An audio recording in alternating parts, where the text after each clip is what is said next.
안녕하세요. 김유라입니다. 오늘은 와칭이란 책 가지고 왔어요. 와칭 2. 지난번에 와칭 1 방송했었고요. 두 번째 책 가지고 왔습니다. 눈 모양이 조금 무섭긴 하지만 관점, 시야를 넓힐수록 마법처럼 이루어진다. 시야를 넓혀줄 수 있는 책이에요. 이 책은 굉장히 과학적인 요소들과 함께 어떻게 보면 좀 비과학적인 이야기가 있는 것 같기도 하고 노벨 물리학 수상자 리처드 파인만은 와칭이 모든 걸 바꿔놓는다 라고 이야기했어요. 양자 물리학자 프레드 울프는요, 와칭은 신이 부린 요술이다. 노벨 물리학 수상자 닐스 보어는 이 요술에 충격받지 않는 사람은 이해하지 못한 것이다. 노벨 물리학 수상자 베르너 하이젠베르커는 우주의 무한한 가능성은 와칭을 통해 비로소 눈앞의 현실로 창조된다 라고 이야기했어요. 두 번째 책이 더 현실적으로 좋았던 것 같아요. 첫 번째 책도 워낙에 좋았지만 우리의 관점을 다르게 하는 책, 우리의 삶을 더 풍요롭게 만드는 책, 와칭 함께 하겠습니다. 내 에너지장 속에 밝은 생각이 많이 들어있으면 밝은 생각을 가진 사람들이 끌려와 밝은 일이 많이 일어난다. 밝은 현실이 펼쳐진다.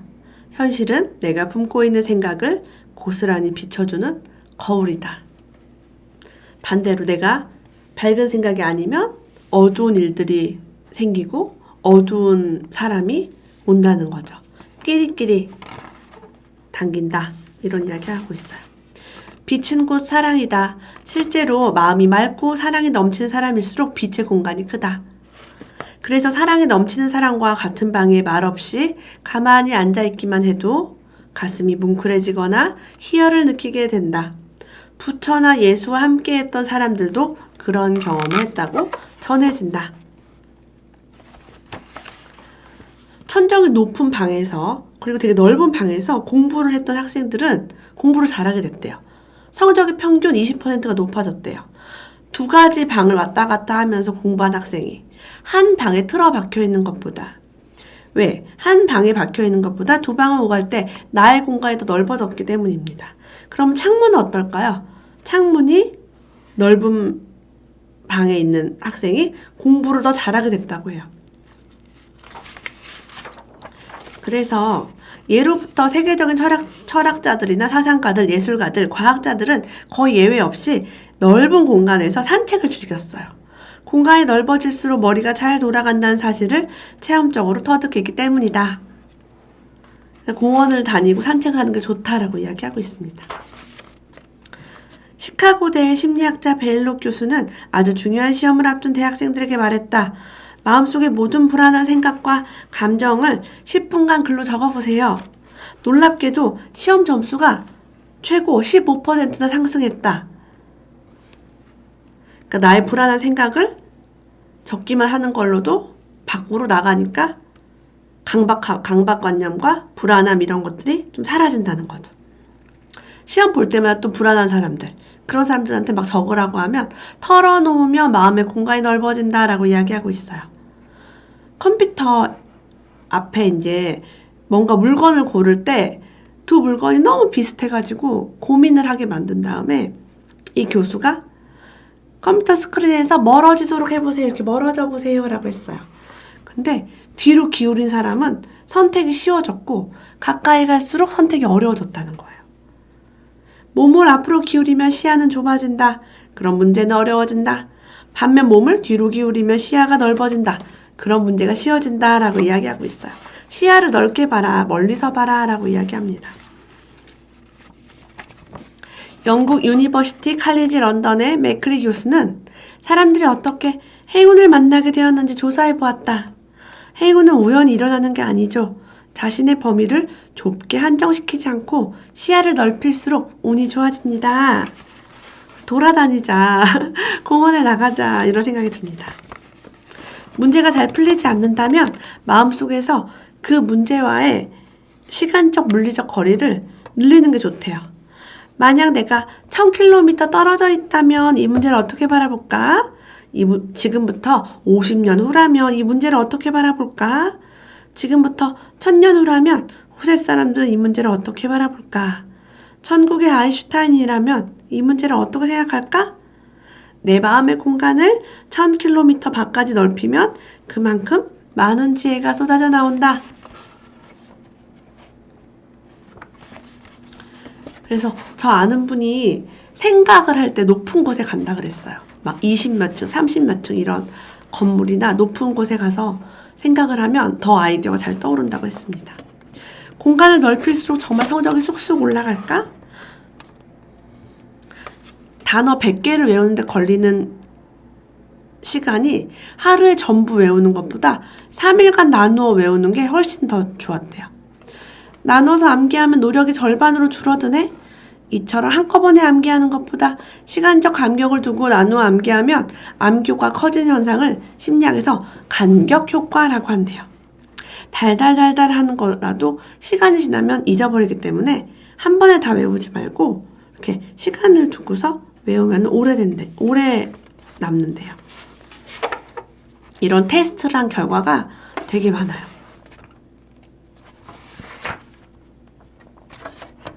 파란색은 확 트인 하늘을 연상시켜 상상의 나래를 펴게 한다. 하늘을 연상하는 것만으로도 상상력이 높아지는 것이다. 반면 빨간색은 위험을 연상시켜서 시야가 좁아지게 한다. 넓게 보진 못하지만 바로 코앞에 기계적이고 구체적인 일은 잘하게 된다. 우리가 넓게 보지 못하고 코앞에 기계적인 일을 할 때는 빨간색이 좋다라고 볼 수도 있겠죠. 어떤 놀라운 일이 있었어요.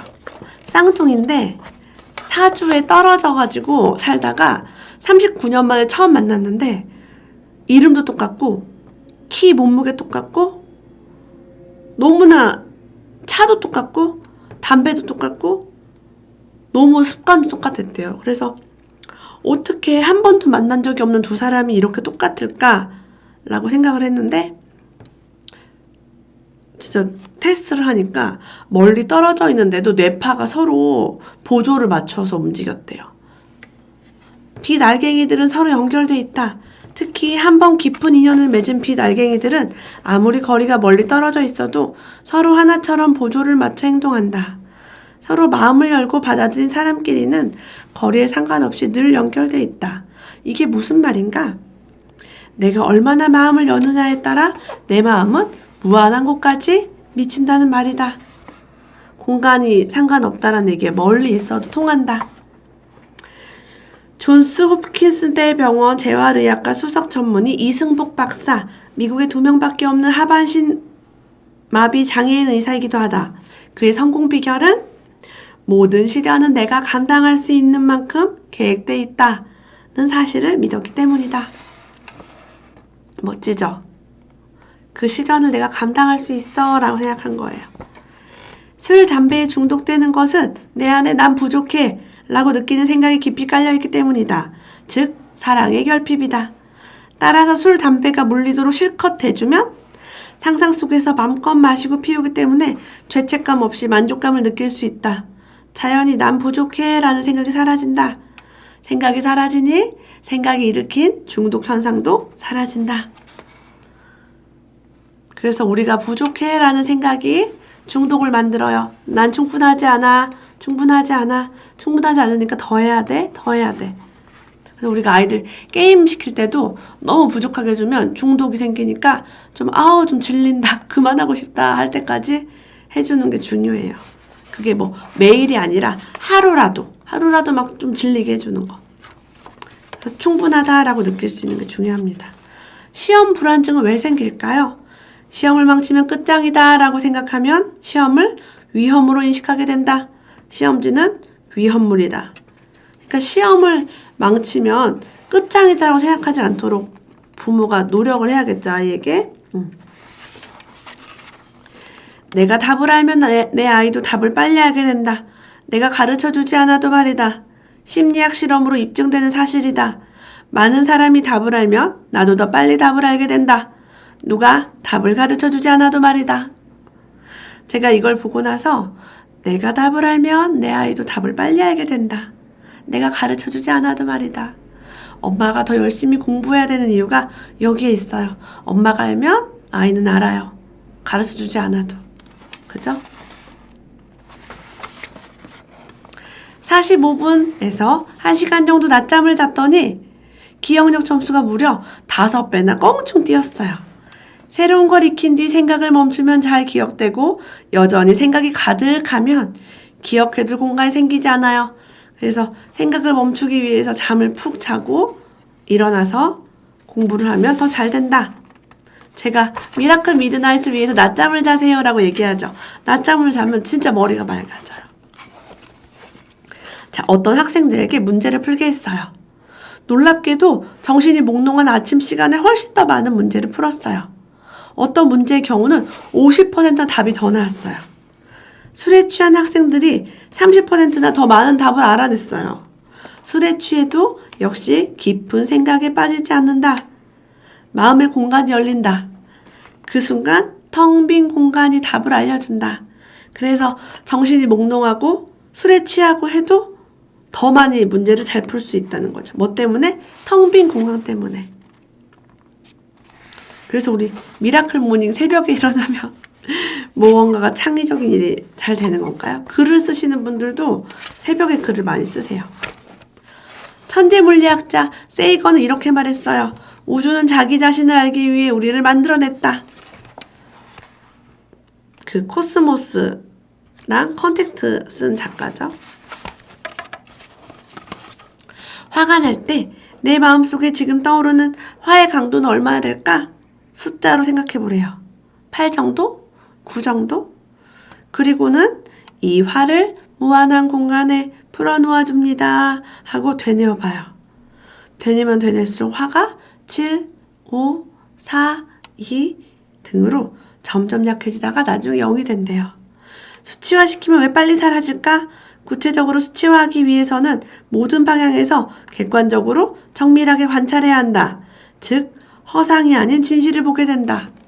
화와 나는 한 덩어리가 아니었네. 일단 분리된 화는 저절로 사그라진다.